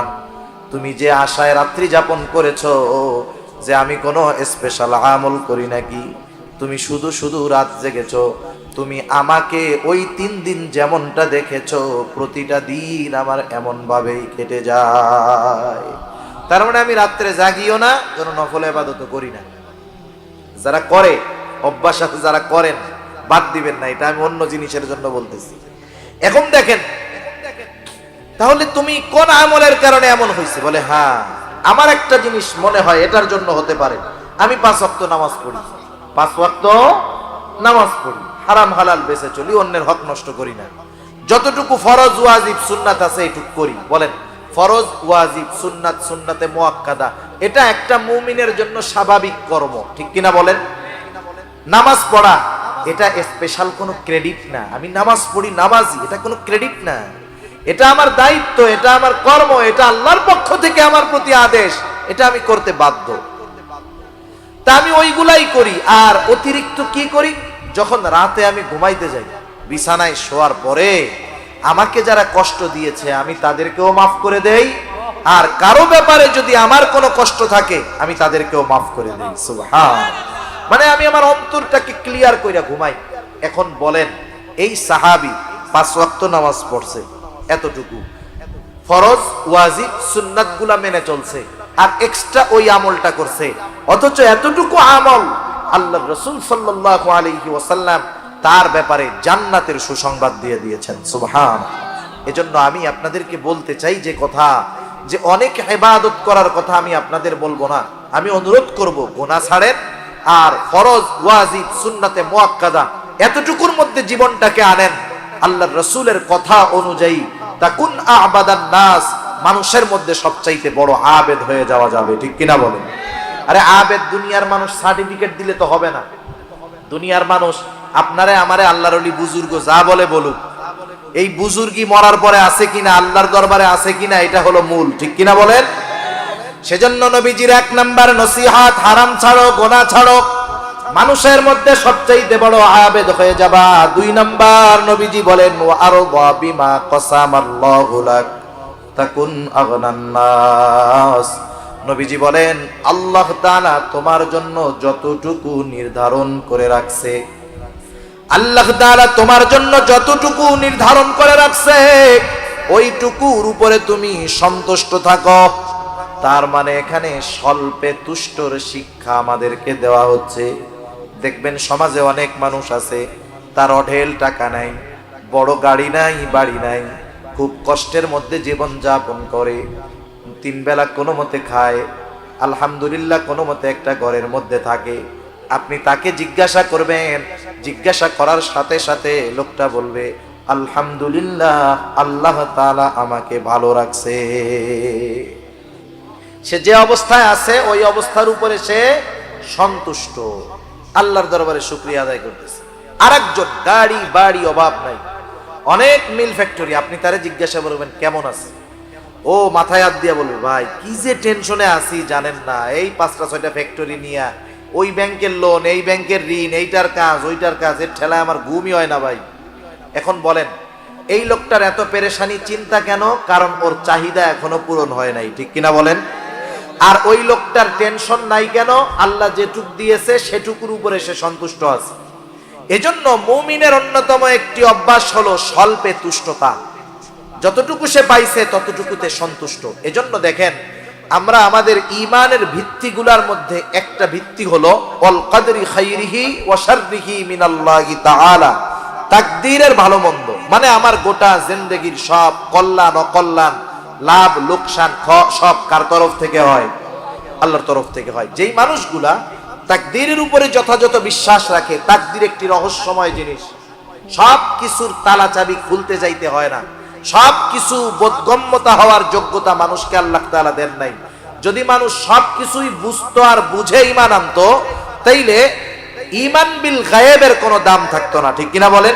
আমরা আল্লাহকে না দেখে ঈমান আনছি, জান্নাত না দেখে বিশ্বাস করি, নবীকে দেখি নাই বিশ্বাস করি, ফেরেশতা দেখি নাই বিশ্বাস করি। তো যাই হোক, তাকদীর দেখা যায় না বিশ্বাস করি। এজন্য যেই মানুষগুলা তাকদীর বিশ্বাস করে, আপনি যারা তাকদীর বিশ্বাস করে তারা কোনো সময় টেনশন, ডিপ্রেশন, চিন্তায় ভোগে না। ইদানিংকালে আপনারা যারা খবরাখবর দেখেন, অনেকে শুনতেছেন, দেখতেছেন, আত্মহত্যার প্রবণতা এখন একটু বেশি বাড়ছে। শুধু তাই না, কেউ লাইভে আইসা আত্মহত্যা করতেছে, কেউ লাইভে আইসা নিজের গায়ে আগুন ধরায়া দিচ্ছে, কেউ পিস্তল দিয়ে মাথার গুলি মেরে খুলি ফালায়া দিচ্ছে, কেউ গলায় দড়ি নিয়ে মরতেছে, হরেক রকম পদ্ধতিতে আত্মহত্যা করতেছে। কেউ লাইভে আইসা ছাদ থেকে লাফ দিয়ে আত্মহত্যা করতেছে। আত্মহত্যা মানুষ কেন করে? ডিপ্রেশন, চিন্তা থেকে করে, ঠিক কিনা বলেন? এখন তাদের চিন্তাগুলা ভালো না মন্দ আমি সেটা জানি না, সেটা তাদের ব্যাপার। কিন্তু তাকদীরে যারা বিশ্বাস করে এরা কোনো সময় ডিপ্রেশনে ভুগতে পারে না। মনে করেন আপনি একটা কাজের জন্য চেষ্টা করলেন, বান্দা চেষ্টা করতে পারে কিন্তু গন্তব্যে পৌঁছানোর তৌফিক দেয় কে? যেমন যারা তাকদীরে বিশ্বাস করে তারা যখন কোনো চেষ্টা করে, ব্যবসায় হোক, চাকরি হোক, পড়াশোনা হোক, তারা তাদের সর্বোচ্চ চেষ্টার পরে যখন ওই কাজটা সফল হয় না তখন কি বলে? আমি আমার চেষ্টা করেছি কিন্তু আল্লাহ তাকদীরে লেখেন নাই, ঠিক কিনা বলেন? এতটুকুর দ্বারা সে তার সব চিন্তা, পেরেশানি, টেনশন দূর করে ফেলতে পারে। কিন্তু যারা তাকদীর অবিশ্বাস করে, যারা বলে চেষ্টাই সবকিছুর মূল, মেহনতই সবকিছুর মূল, তাকদীর কোনো কিছু নাই, আমার চেষ্টাই আমাকে সফলতায় পৌঁছায়া দিবে, এখন ওই লোকটা যখন চেষ্টা করতে করতে সফল হবে না, মূলত তার তাকদীরে নাই, সে তো তাকদীর বিশ্বাস করে না। ও যখন সফল হবে না ও টেনশনে পড়ে যাবে, ঠিক কিনা বলেন? তখন কি করবে? ওই যে লাইভে আইসা পিস্তল দিয়ে মাথায় গুলি করবে, এইটা করবে, সেটা করবে। এই কেন হয়? এটা হওয়ার অন্যতম একটি কারণ তাকদীর অবিশ্বাস এবং স্বল্পে তুষ্ট না হতে পারা। স্বল্পে তুষ্ট না হতে পারা। যার চাহিদা নাই সে হলো ধনী।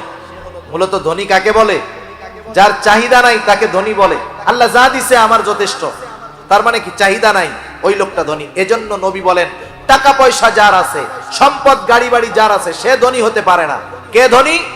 রাসূলুল্লাহ সাল্লাল্লাহু আলাইহি ওয়াসাল্লাম বলেন আল গিনা গিনান নাফস। নবীজি বলেন আত্মার ধনী, অন্তরের ধনী হলো প্রকৃত ধনী। যার চাহিদা আছে সে ধনী হতে পারে না, তার ধন সম্পদ তাকে ধনী বানাতে পারে না, কারণ চাহিদা যার বেশি সে ধনী হতে পারে না। এজন্য স্বল্পে তুষ্ট হওয়ার দরকার। আর আমার জন্য কতটুকু বরাদ্দ আছে, আমার রিজিক কতটুকু, আমার গাড়ি কতটুকু, আমার বাড়ি কতটুকু, আমার সম্মান কতটুকু হবে, আমি কতটুকু চেষ্টা করব, সব কিছু নির্ধারণ করে রাখছে কে? আমার দায়িত্ব চেষ্টা করা বৈধ পন্থায়, আল্লাহ দিলেও খুশি, না দিলেও খুশি। যতটুকু আমি পাবো বুঝতে হবে ওটা আল্লাহর তরফ থেকে আমার জন্য বরাদ্দ। এজন্য আল্লাহর নবী বলেন, ও আবু হুরায়রা, ওয়া আরদা বিমা কাসামাল্লাহু লাক, তুমি ওইটুকুর উপরেই সন্তুষ্ট থাকো যতটুকু আল্লাহ তাআলা তোমার জন্য নির্ধারিত করেছে। তুমি যদি সন্তুষ্ট থাকতে পারো আবু হুরায়রা, তাকুন আগনান নাস, সন্তুষ্ট থাকো আর মানুষের মধ্যে সবচাইতে বড় ধনী হয়ে যাও।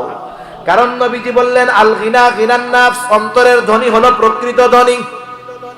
3 নাম্বার নসিহত রাসূলুল্লাহ সাল্লাল্লাহু আলাইহি ওয়াসাল্লাম বলেন ওয়া আহসিন ইলা জারিকা তাকুম মুমিনা। রাসূল সাল্লাল্লাহু আলাইহি ওয়াসাল্লাম বলেন, তুমি প্রতিবেশীর সাথে উত্তম আচরণ করো, তাহলে তুমি প্রকৃত মুমিন হয়ে যাবা। ওয়া আহসিন ইলা জারিক তাকুম মুমিনা।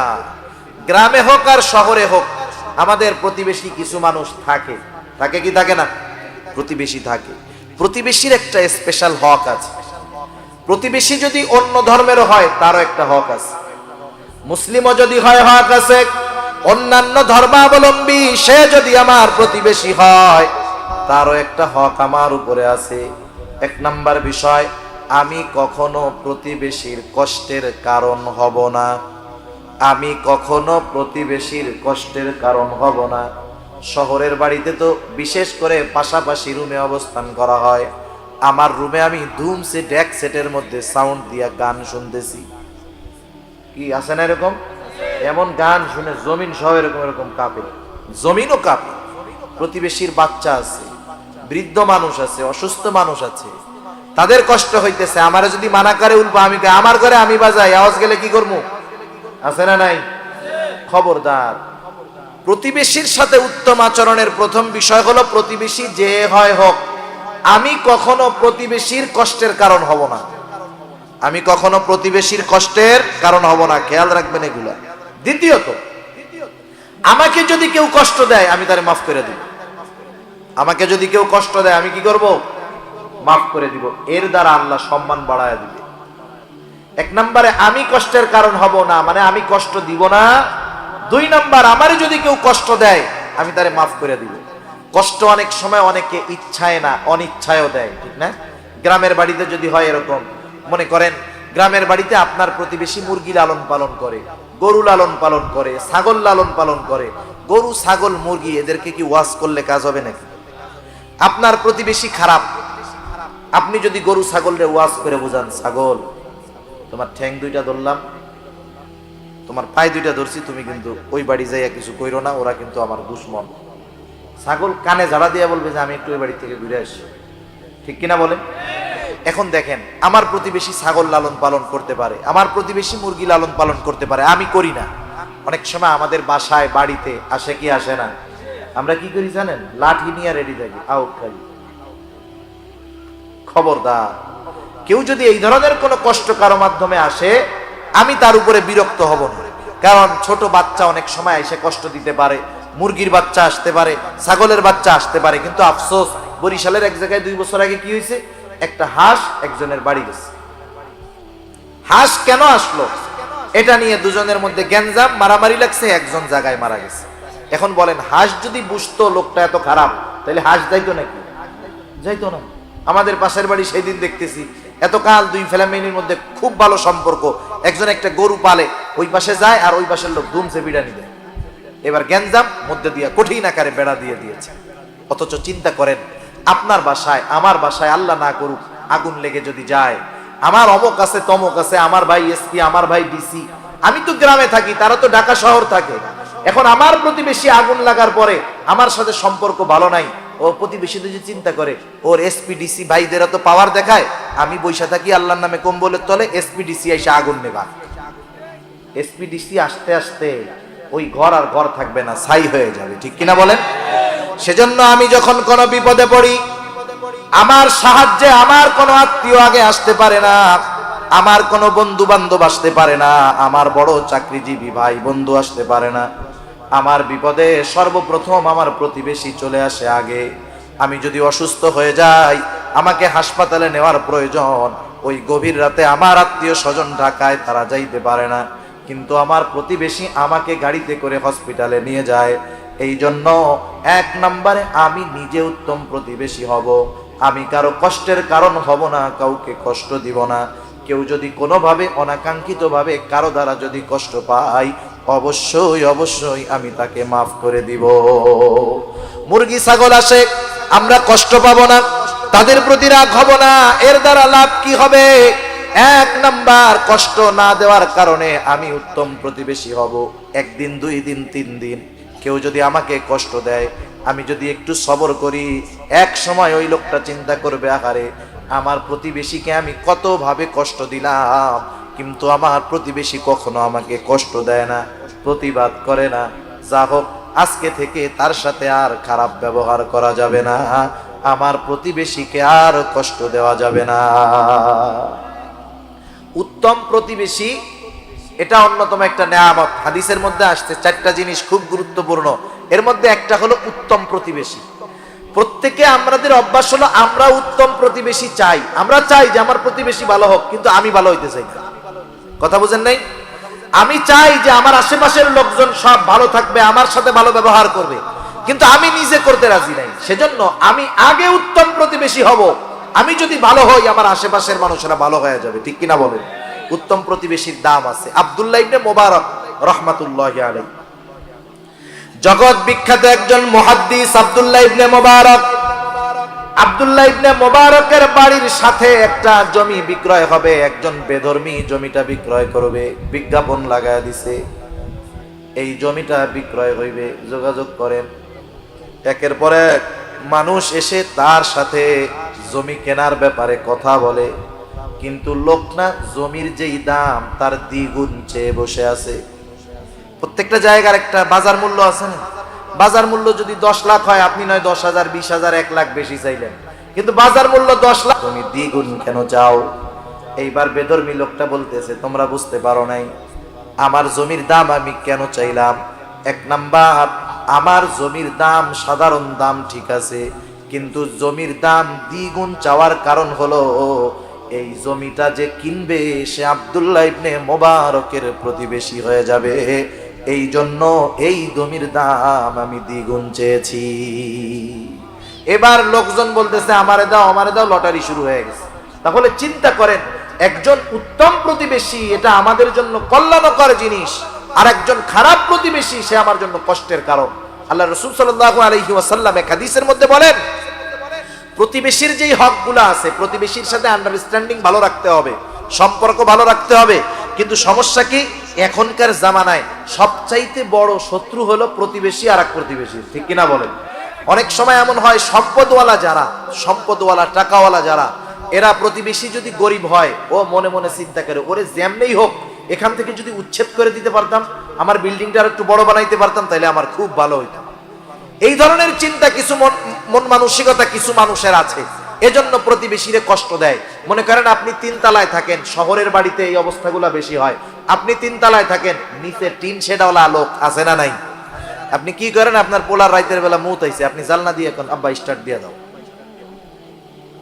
এ ধরনের কাজ কাম করা যাবে? জানালা দিয়ে থুতু ফালাবেন না, কাশি ফালাবেন না, কারণ আপনার প্রতিবেশী ওইখানে আছে, এটা তার জন্য কষ্টের কারণ হবে। আল্লাহর রাসূল সাল্লাল্লাহু আলাইহি ওয়াসাল্লাম এগুলা নিষেধ করেছেন। নবীজি বলতেছেন, শোনো, জিবরাইল আমাকে প্রতিবেশীর হকের ব্যাপারে এতটা গুরুত্ব দিয়েছে, এতটা তাগিদ দিয়েছে, আমি তো একটা সময় মনে করতেছিলাম না জানি প্রতিবেশীকেও সম্পদের ওয়ারিস বানায় দেওয়া হয়।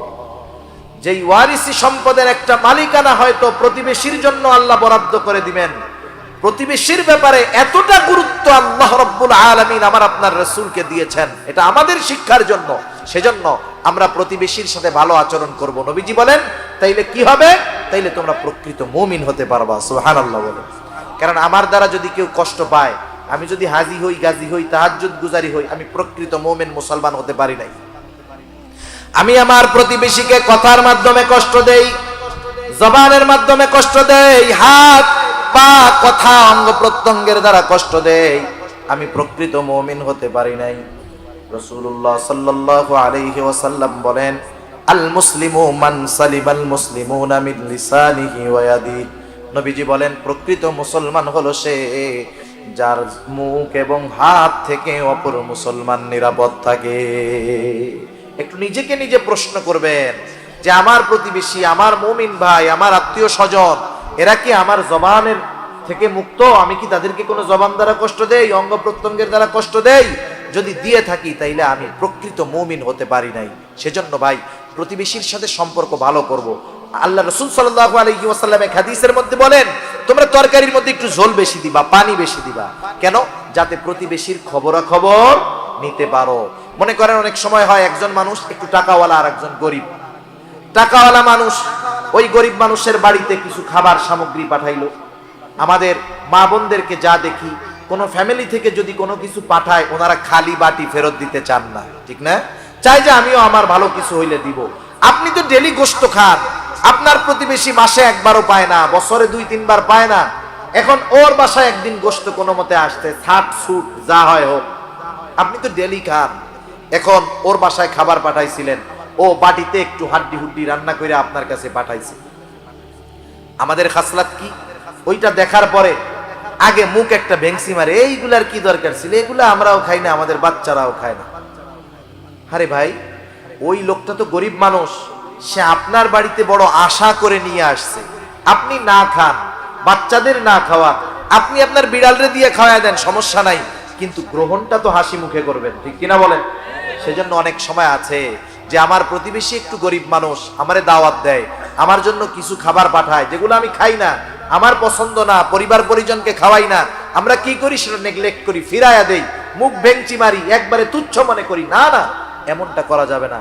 আমি হাসি মুখে নিব, আমি না খাই ফালাইয়া দিলাম, অন্য আরেকজনকে দিলাম, কিন্তু আমি যদি তাকে ফিরাইয়া দেই মুখটা গোমড়া করে, সে অন্তরে কষ্ট পেয়ে যাবে, ঠিক কিনা বলেন?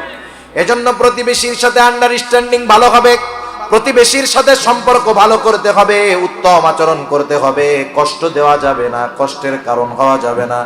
কেউ যদি অনাকাঙ্ক্ষিত ভাবে কষ্ট দেয় সেটাকে কষ্ট মনে করা যাবে না।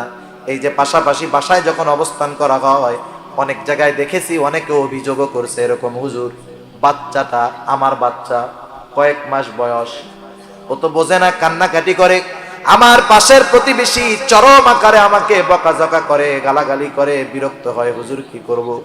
আমি বললাম ভাই কি বলবো, একটু চিন্তা করে দেখেন, কোন বাচ্চা কি ইচ্ছা করে কান্না করায় নাকি? মা বাবা কান্না করে, মা বাচ্চা আইসা মা বাবাকে ধমক দেয়, কত খারাপ কথা বলে। এরকম অনেক সময় হতে পারে যে একজনের বাচ্চা কান্নাকাটি করতেছে রাতভর, আপনার একটু কষ্ট হচ্ছে, আপনি একটু সবর করেন না, আল্লাহ তাআলা এর প্রতিদান দিবে, ঠিক আছে ইনশাআল্লাহ। এগুলো আমরা খেয়াল রাখবো যে আমরা উত্তম প্রতিবেশী হব, উত্তম প্রতিবেশী হব, আর আল্লাহ তাআলা তাইলে আমাদেরকে উত্তম প্রতিবেশী মিলায় দিবে। 3 নাম্বার নবীজি বলেন, 4 নাম্বার নবীজি বলেন, ওয়া আহিব্বা লিন-নাস মা তুহিব্বু লিনাফসিকা তাকুম মুসলিমা। রাসূলুল্লাহ সাল্লাল্লাহু আলাইহি ওয়াসাল্লাম বলেন, তুমি মানুষের জন্য সেটাই পছন্দ করবা যেটা নিজের জন্য পছন্দ করো। তুমি মানুষের জন্য সেইটা পছন্দ করবা যেটা নিজের জন্য পছন্দ করো। এই যে রমজান মাস আসতেছে, বিভিন্ন গ্রুপ অফ ইন্ডাস্ট্রি জাকাত দিবে, জাকাত দিবে না? জাকাত দিবে, জাকাত, জাকাতের শাড়ি, জাকাতের লুঙ্গি ওই ঢাকা থেকে আনবে, এক একজনের একটা লুঙ্গি দিবে, একটা জাকাতের শাড়ি দিবে, মানুষ হুড়োহুড়ি করে আনতে যাবে, আনতে গিয়াও আবার অনেক মানুষ মারাও যাবে, ঠিক কিনা বলেন? এদেশে সব কিছুর দাম আছে, শুধু মানুষের জীবনের দাম নাই। তামাম দুনিয়ায় সব কিছুর দাম আছে, মানুষের জীবনের দাম নাই। ওই যে 25-30 জন প্রতি বছরই এরকম 50-60-100 জন মারা যায়, কিন্তু সিস্টেমের পরিবর্তন নাই। কারণ যারা জাকাত দেয় এরা আল্লাহর জন্য দেয় না, ওরা দেখানোর জন্য দেয়। আল্লাহর জন্য যদি জাকাত দিত তাইলে জাকাত গ্রহীতাও একটা সময় জাকাত দেওয়ার যোগ্যতা অর্জন করত, ঠিক কিনা বলেন? মনে করেন জাকাতের মালের সিস্টেম হলো, যার উপরে জাকাত ফরজ সে যখন একজন মানুষকে, অসহায় দুস্থ মানুষকে জাকাতের টাকা দিয়ে দিবে, তখন ওই টাকার মালিকটা সে হয়ে যাবে। আর যারা জাকাত দেয় তাদের এই ক্রেডিট নেওয়ার কোনো ভাব নাই যে আমি জাকাত দিচ্ছি, বরং বিষয়টা এমন না, বরং বিষয় হলো আল্লাহ সুবহানাহু ওয়া তাআলা ধনীর সম্পদের মধ্যে দরিদ্র গরিব অসহায়ের হক রেখে দিয়েছেন আল্লাহ তাআলা। জাকাত দেওয়া মানে কোন দরিদ্র অসহায়কে সহযোগিতা করা তা নয়, বরং আল্লাহ প্রদত্ত হকটা তার কাছে পৌঁছায়া দেওয়া, ঠিক কিনা বলো? সেজন্য গরিবকে জাকাত দিয়ে আল্লাহর কাছে শুকরিয়া আদায় করার দরকার ছিল। আল্লাহ তাদের হকটা আমার কাছে ছিল, আমি তাদের কাছে পৌঁছায়া দিতে পারছি, আপনার দরবারে শুকরিয়া আদায় করি। কিন্তু তা না কইরা কি করে, আরো ক্রেডিট দেখাবে, এমন পদ্ধতিতে জাকাত দিবে যাতে দারিদ্রতা দূর হয় না। একটা মানুষকে আপনি জাকাত দিলেন, আপনার 10 লক্ষ টাকা জাকাত হয়েছে। স্বাভাবিকভাবে আমাদের দেশে কোনো মানুষের কাছে যদি 50-55 হাজার টাকা, 52.5 ভরি রূপা অথবা 7.5 ভরি রূপা যদি উভয়টা টাকা মিলায়া থাকে, তাইলে 52.5 ভরি রূপায় যেই পরিমাণ টাকা হয়, ওই টাকা যদি কারো কাছে 1 বছর সংরক্ষিত থাকে তাহলে সে সাহেবে যাকাত হয়ে যায়, তার উপরে যাকাত দেওয়া ওয়াজিব হয়। তার কাছে যদি 50,000 টাকা থাকে সে 1250 টাকা যাকাত দিয়ে দিবে, বেশি থাকলে ওই অনুযায়ী শতকরা 2.5% হারে যাকাত দিয়ে দিবে। সহজ হিসাব, শেষ, ক্লিয়ার হিসাব। এখন দেখেন, মনে করেন এক্সাম্পল বোঝানোর জন্য বলি, আমার যাকাতের টাকা হয়েছে 1 লক্ষ টাকা, কথার কথা, আমি 1 লক্ষ টাকা যাকাত দিব। আমি যদি 200 মানুষের মধ্যে ওই 1 লক্ষ টাকা দেই, এক একজন পাবে কয় টাকা? 500 টাকা। কয় টাকা? 500 টাকা দিয়ে আজকের জামানায় একদিনের বাজার হয় না। এতে কি হবে? ওই দরিদ্র মানুষগুলো দরিদ্রই থেকে যাবে। কিন্তু আমি যদি এটা করতাম, আমি 10টা রিক্সা কিনলাম, 1 লক্ষ টাকা দিয়ে 4টা 5টা আমি ইজি বাইক কিনলাম, রিক্সা কিনলাম, আমি 10 জন যাকাত গ্রহীতা নিতে পারে এমন লোককে বললাম, ভাই শোনো, এই যে 10টা রিক্সা 10 জনকে দিলাম, ওই এক একজনের ফ্যামিলিতে 5 জন করে যাকাত খাওয়ার উপযুক্ত লোক আছে, আমি একজনকে দিলাম, উপকার হলো 6 জনের। কয় জনের? জোরে বলেন, কয় জনের? 6 জনের। সে ওটা পরিশ্রম করে ইনকাম করে খাইতে পারলো। এই সিস্টেমে যাকাত দেওয়ার দরকার ছিল। যদি দেওয়া হতো তাহলে সমাজ থেকে যাকাত নেওয়ার লোক পাওয়া যাইতো না, অধিকাংশ মানুষ যাকাত দেওয়ার যোগ্যতা অর্জন করতো, ঠিক কিনা বলেন? সেজন্য আমাদের সমাজ ব্যবস্থায় যে পদ্ধতিতে যাকাত দেওয়া হয়, এর দ্বারা যাকাত আদায় হয় না, এর দ্বারা যাকাত আদায়ও হয় না, দারিদ্রতাও দূর হয় না। মূল উদ্দেশ্য যেটা ছিল যাকাতের, এটার দ্বারা হাসিল হয় না। তা যে কথার থেকে গেলাম, যাকাত দিচ্ছ, কাপড় দিচ্ছ, ভালো কথা, কমপক্ষে ওই ধরনের একটা লুঙ্গি দাও যেই ধরনের লুঙ্গি তুমি নিজে পরো, ঠিক কিনা বলেন? ওই ধরনের একটা শাড়ি দাও যেই শাড়ি তুমি তোমার ওয়াইফকে পছন্দ করে কিনে দাও। কিন্তু তুমি এমন লুঙ্গি দাও, মাশাআল্লাহ, একবার ধোয়ার পরে ওইটা তেনা না লুঙ্গি টেরি পাওয়া যায় না, ঠিক কিনা বলেন?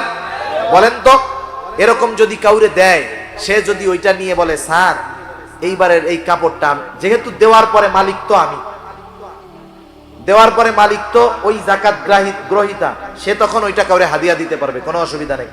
সদকার মাল নবী রাসূলগণ খাইতেন না, কিন্তু যখন কাউকে সদকা করা হতো, কারো মালিকানায় যখন চলে যেত, সে যখন মালিক হতো, ও যখন বলতো ইয়া রাসূলুল্লাহ এটা হাদিয়া, তখন আল্লাহ রাসূল খাইতেন, নিতেন।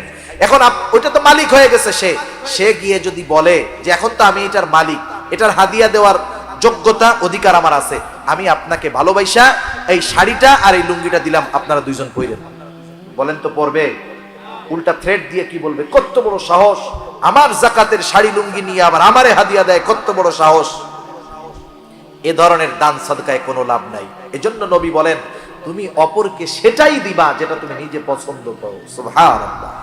এজন্য নবীজি বলেন ওয়া আহিব্বা লিন-নাস মা তুহিব্বু লিনাফসিক, তুমি নিজের জন্য যেটা পছন্দ করো মানুষের জন্য সেটা পছন্দ করবা। তুমি পছন্দ করো মানুষ তোমাকে সালাম দিবে, তাইলে তুমি কি করবা? তুমিও মানুষকে সালাম দিবা। তুমি চাও কেউ তোমাকে কষ্ট না দিক, তাইলে তুমিও মানুষকে কষ্ট দিবা না। তুমি চাও মানুষ তোমার সাথে ভালো ব্যবহার করুক, তাইলে তুমিও মানুষের সাথে ভালো ব্যবহার করবা। সেজন্য নবী বলেন, আবু হুরায়রা, ওয়া আহিব্বা লিন-নাস, মানুষের জন্য তুমি সেটাই পছন্দ করবা, মা তুহিব্বু লিনাফসিক, যেটা নিজের জন্য পছন্দ করো। তাহলে কি হবে? তাকুম মুসলিমা, তুমি প্রকৃত মুসলিম হতে পারবা। এরপরে নবীজি বলেন, ওয়ালা তুকসিরিয যিহকা ফাইন্না কাসরাতায যিহকি তুমিতুল কলব। নবীজি বলেন, ও আবু হুরায়রা, ওয়ালা তুকসিরিয যিহকা, অতিরিক্ত হাসি হাসবা না, অতিরিক্ত হাসি হাসবা না, কারণ অতিরিক্ত হাসি অন্তরকে মৃত বানায় দেয়। আল্লাহ তাআলা কোরআনুল কারীমের মধ্যে বলেন, ফালইয়াদহাকু কলিলান ওয়ালইয়াবকু কাসীরা। আল্লাহ রাব্বুল আলামিন বলতেছেন, ফালইয়াদহাকু কলিলা, হাসো কম, কাঁদো বেশি, কারণ এই জিন্দেগিটা খুব সংক্ষিপ্ত। আমার আগে হযরত বলতেছিলেন যে এই হায়াতটা বড় সংক্ষিপ্ত, বড় সংক্ষিপ্ত। কত সংক্ষিপ্ত এটা মৃত্যুর পরে টের পাওয়া যাবে। এই সংক্ষিপ্ত জীবনে অতিরিক্ত হাসি ফুর্তি আড্ডাবাজি করে অনন্তকালের যেই পাথেয়, সেগুলাকে সংরক্ষণ না করে, সংগ্রহ না করে, আমরা এই দুনিয়ার হাসি খুশি ঠাট্টা মশকরা কৌতুকের মধ্যে আমরা যে জড়ায় যাচ্ছি, আমরা যদি মৃত্যু থেকে নিয়ে পরকালীন জীবনের ভয়াবহতা অনুধাবন করতাম, বুঝতাম। দুনিয়ার মানুষ হাসি করা ভুলে যাইতো, ঠিক কিনা বলেন? দুনিয়ার মানুষ হাসা ভুলে যাইতো। দেখেন সাহাবায়ে কেরাম কান্নাকাটি করতেন, কি পরিমাণ কান্নাকাটি করতেন। জান্নাতের সুসংবাদ পাওয়ার পরেও তারা কান্নাকাটি করতেন। আমি একটা ঘটনা বলে আলোচনা শেষ করে দিব, 5-7 মিনিট, আর বেশি না। হযরত ওসমান রাদিয়াল্লাহু তাআলা আনহু, নাম শুনছেন না আপনারা?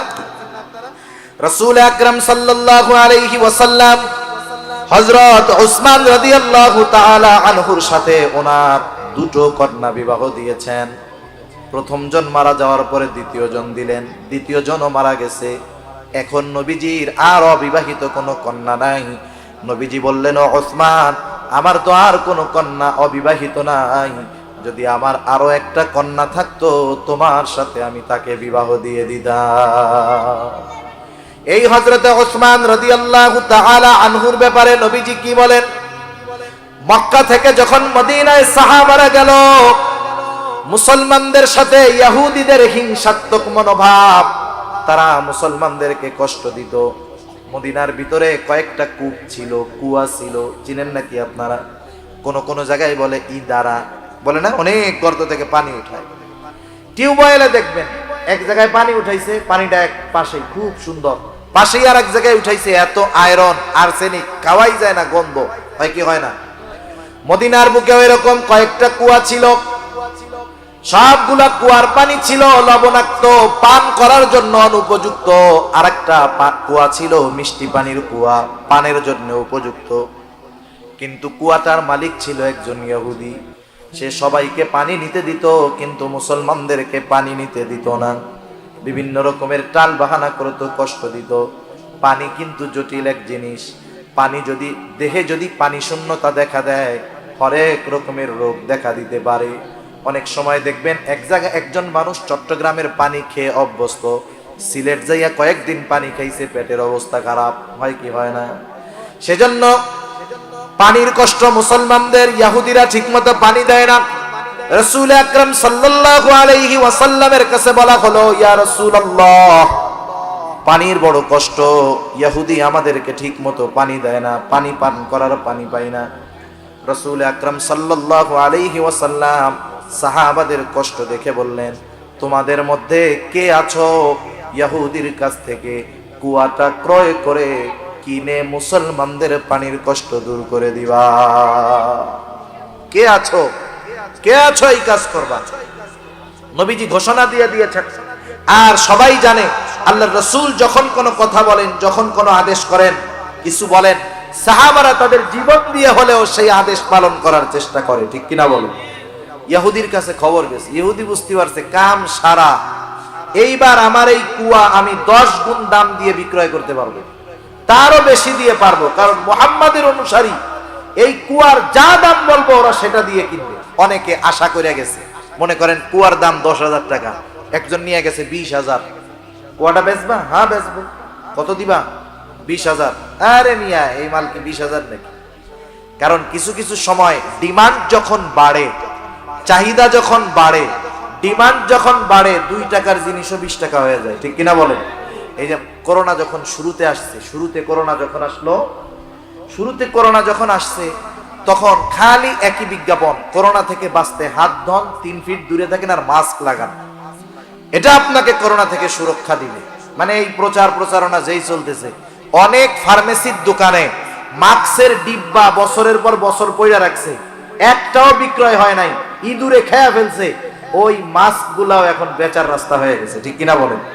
ওই সময় করোনার আগে আমিও মাস্ক ব্যবহার করতাম মাঝে মধ্যে। ওই মাস্কের এক একটা বান্ডিলে 50টা থাকতো, 30 টাকা, 35 টাকা, 40 টাকা, 50 টাকা দিয়ে এক একটা বান্ডিল কেনা যাইতো, উন্নত মানের জিনিস দিয়ে বানানো। এখন যেগুলো বাজারে পাওয়া যায় যে সার্জিক্যাল মাস্ক, ওগুলা একেবারে লো কোয়ালিটির জিনিস দিয়ে বানানো, কিন্তু ওই সময়ের গুলো হাই কোয়ালিটির ছিল। এই তো বাজারে বিক্রয় হয়তো 2 টাকা করে পিস সর্বোচ্চ। ওই মাস্ক বাজারে শর্ট পড়ে গেছে, 30, 40, 50 টাকা দিয়ে একটা মাস্ক কেনা লাগছে, ঠিক কিনা বলেন? এইবার ইহুদি চিন্তা করেছে, পেয়ে গেছি সুযোগ। একের পর এক সাহাবী যায়, সব সম্পদ নিয়ে যায়, কেউ ইহুদির কুয়াটা কিনতে পারে না। হযরত ওসমান গনি রাদিয়াল্লাহু তাআলা আনহুর কাছে খবর পৌঁছাইল যে আল্লাহর রাসূল এমন কথা বলেছে আর ইহুদি কুয়ার দাম বেশি চাইতেছে। হযরত ওসমান রাদিয়াল্লাহু তাআলা আনহু চলে গেল ইহুদির কাছে গিয়ে বলে, ও ইহুদি, তুমি তোমার কুয়ার দাম কত চাও? ইহুদি বলে, কত দিবা? হযরত ওসমান রাদিয়াল্লাহু তাআলা আনহু বলে, আমি কত দিব তা নয়, তুমি যত চাইবা তত দিয়ে তোমার কুয়া আমি কিনে নিব। তোমার ব্ল্যাঙ্ক চেক দেওয়া হইল, তুমি সংখ্যা বসায় দাও, কত চাও?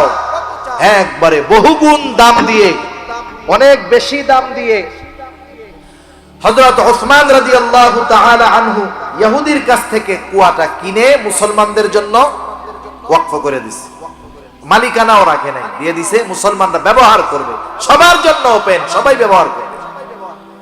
রাসূলুল্লাহ সাল্লাল্লাহু আলাইহি ওয়াসাল্লামের কাছে খবর পৌঁছাইল, ইয়া রাসূলুল্লাহ, মুসলমানদের পানির কষ্ট দূর হয়ে গেছে। কেমন করে দূর হলো? একজন বলল, ইয়া রাসূলুল্লাহ, আপনার জামাতা ওসমান রাদিয়াল্লাহু তাআলা ইহুদির কাছ থেকে বহু দামে কুয়া কিনে আমাদের জন্য ওপেন করে দিয়েছে, ওয়াকফ করে দিয়েছে, আমাদের পানির কষ্ট দূর হয়ে গেছে। রাসূল সাল্লাল্লাহু আলাইহি ওয়াসাল্লাম বলতেছে, তোমরা শোনো, ওসমান ইহুদির কাছ থেকে কুয়া কিনে নাই, ওসমান আল্লাহ তাআলার কাছ থেকে জান্নাত কিনে নিয়েছে। এই রকম ঘোষণা যেই মানুষগুলার ব্যাপার, এই মানুষগুলাও কান্না করতো। হযরত ওসমান রাদিয়াল্লাহু তাআলা আনহু কান্না করতেন, কবর দেখলেই কান্না করতেন। জিজ্ঞাসা করা হতো, ও ওসমান, আল্লাহর নবী আপনার ব্যাপারে এমন ঘোষণা দিয়েছে, আপনি জান্নাতি, জান্নাত ক্রয় করে নিয়েছেন, আপনি কেন কান্না করেন কবরের ভয়?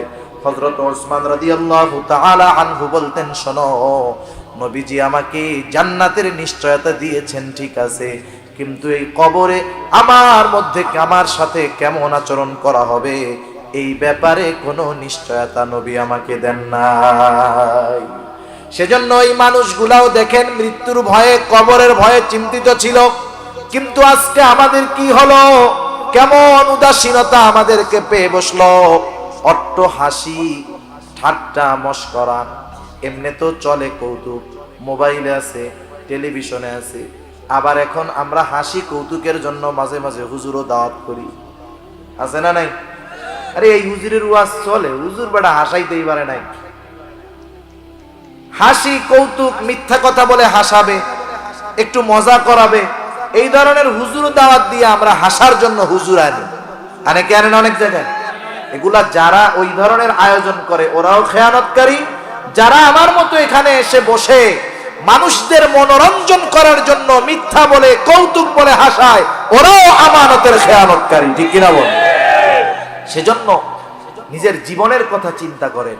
আজকে মৃত্যুবরণ করেন, রাতে মারা যান, এত সুন্দর বাড়ি গাড়ি রেখে গেছেন, এই রাতটাও আপনাকে আপনার পরিবার ঘরে থাকতে দিবে না। সাথে সাথে ফোন দিয়া মুয়াজ্জিন সাহেব, ইমাম সাহেবরে বলবে যে আরে ভাই তাড়াতাড়ি আসেন, গোসল করাবেন সকালে, কিন্তু এখনই বাইর করে রাখেন, পোলাপান ঘুমাইতে পারতেছে না। এটাই জীবন, এটাই বাস্তবতা, ঠিক কিনা বলেন? তাহলে এই জীবনে এত হেসে, এত হাসি ঠাট্টা করে কেন আমরা জীবনের সময়গুলো নষ্ট করতেছি? কেন অন্তরটাকে মৃত বানায় ফেলতেছি? আমরা হাস্যরস আছে, এটার মধ্যে সীমাবদ্ধতা আছে। আল্লাহ রাসূল সাল্লাল্লাহু আলাইহি ওয়াসাল্লাম হেসেছেন। আপনি মিথ্যা বলে কাউকে হাসানো, এটা শরীয়তে বৈধ নয়। অধিকাংশ ক্ষেত্রে আমরা যা দেখি, শুনি, যতটুকু বুঝতেছি, এই হাসাহাসি যত কাণ্ড আছে অধিকাংশ ক্ষেত্রে মিথ্যা দিয়ে হাসানো হয়। এখান থেকে তো মিথ্যা বর্জনের শিক্ষা দেওয়ার কথা ছিল, কিন্তু এখান থেকেই যদি মিথ্যা বলে হাসানো হয় তাহলে মানুষ কি করবে? সেজন্য শরীয়তের মধ্যে, বৈধতার মধ্যে থেকে হাস্যরস অবৈধ নয়। আর হাসির ক্ষেত্রে আমরা খেয়াল করব, ওই যে দৈত্যর মতো হা হা হা করে হাসবো না। হাসির সুন্নাত আছে না নাই? আল্লাহ রাসূল সাল্লাল্লাহু আলাইহি ওয়াসাল্লাম মুচকি হাসি হাসতেন। কি হাসি হাসতেন? মুচকি হাসি। সেজন্য হাসার ক্ষেত্রেও লিমিটেশন আছে। মুমিনের হাসাটাও হবে ইবাদত, মুমিনের কথাটাও হবে ইবাদত, ঠিক কিনা বলেন? সেজন্য আমরা আমাদের বিষয়গুলো খেয়াল রাখবো। অতিরঞ্জিত হাসাহাসি করব না, এতে আল্লাহর নবী বলেন কি হবে? কলব মারা যাবে। আর মৃত কলব ইবাদতের মজা পায় না, মৃত কলব ইবাদতে মজা পায় না। সেজন্য আল্লাহর নবীর নসিহতগুলো খেয়াল করব। একটু শোনেন। এক নাম্বার, আমরা যদি সবচাইতে বড় আবেদ হতে চাই আমাদেরকে গুনাহ ছাড়তে হবে। 2 নাম্বার, আমি যদি ধনী হতে চাই, আমি যদি আত্মার প্রশান্তি চাই, অন্তরের ধনী হতে চাই, ডিপ্রেশন টেনশন মুক্ত জিন্দেগি আমি গঠন করতে চাই, আমি চাই যে চিন্তা মুক্ত জিন্দেগি আমি অতিবাহিত করব, তাহলে আল্লাহ রাব্বুল আলামিনের পক্ষ থেকে যতটুকু আসছে অতটুকুতেই সন্তুষ্ট থাকতে হবে। ঠিক কিনা বলেন? আর একটু কথা আসলো বলি, একটু চিন্তা করেন। মনে করেন একটা লোক একতলা বিল্ডিং এ থাকে, একতলা বিল্ডিং। অনেক মানুষের আছে একতলা পাকা ঘর নাই, আছে বলেন? নাই। ওই একতলাওয়ালা বাড়ির পাশে একজনে 20 তলা বিল্ডিং বানাইছে। কয়তলা? এখন একতলা এসি লাগানো টাইলস করা বাড়িওয়ালা যদি 20 তলার দিকে তাকায়, ওর একতলা কি মনে হবে বলেন তো? Public toilet. কি মনে হবে? ও 20 তলার দিকে তাকাইলে ওর ভালো একতলা, ভেতরে টাইলস করা, এসি সব আছে, ওর কি মনে হবে? আয় রে 20 তলা, আর আমারটা তো ওর বাসার সামনে টয়লেটের মতো লাগতেছে।